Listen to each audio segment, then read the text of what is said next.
الحمد لله رب العالمين، والصلاة والسلام على أشرف الأنبياء والمرسلين نبينا محمد وعلى آله وصحبه أجمعين.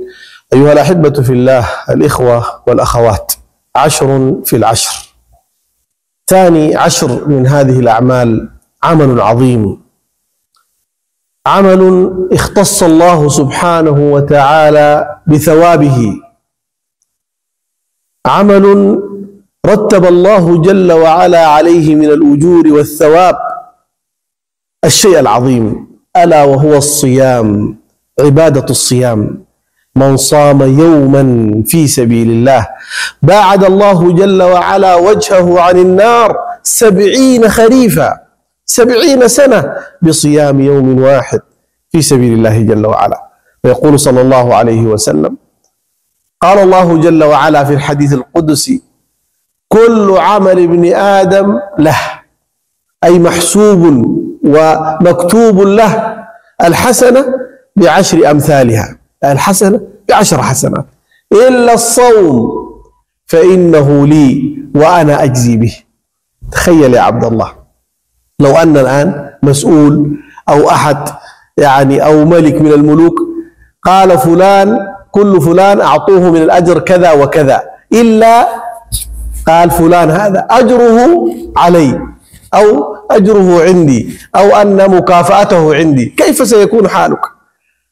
لو وزع للناس 10 10 10 ثم قيل لك أنت جزاؤك عند المسؤول أو عند الملك أو عند الوزير، كيف سيكون حالك؟ ولله المثل الأعلى. إلا الصوم فإنه لي وأنا أجزي به. فإذا كان الصوم لله جل وعلا وثوابه مختص به الله سبحانه وتعالى، فما بالك بالصيام في أفضل وأحب الأيام إلى الله جل وعلا في هذه العشر.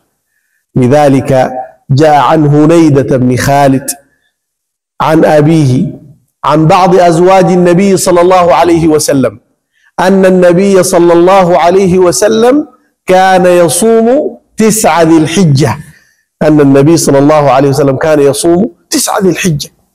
وأما ما ورد عن عائشة أنها قولها ما كان النبي صلى الله عليه وسلم يصوم العشر، فقالوا أنها حدثت بما علمت، وأنها ربما رأت من عدم صيام النبي صلى الله عليه وسلم أنه كان في سفر أو كذا وكذا.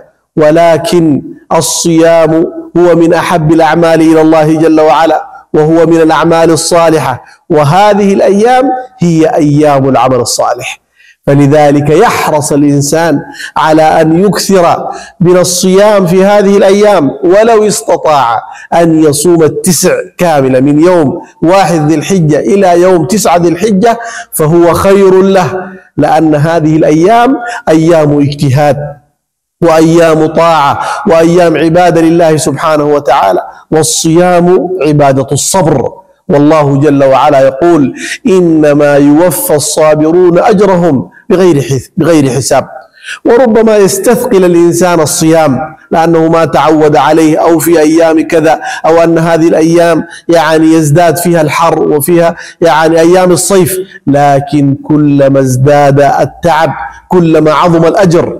والنبي صلى الله عليه وسلم يقول لعائشة رضي الله عنها: أجرك على قدر نصبك، أي بقدر ما كان من التعب والمشقة زاد الأجر، والله سبحانه وتعالى لا يضيع أجر من أحسن عملا. فلذلك علينا عباد الله بالصيام أن يشجع بعضنا بعضا ويذكر بعضنا بعضا بالصيام، ونتشجع عليه حتى نؤدي هذه العبادة العظيمة ونجتهد فيها في هذه الأيام المباركات. فهذه ثاني 10 في هذه العشر، فنسأل الله جل وعلا أن يبلغنا وإياكم العشر. اللهم صل وسلم وبارك على نبينا محمد وعلى آله وصحبه أجمعين.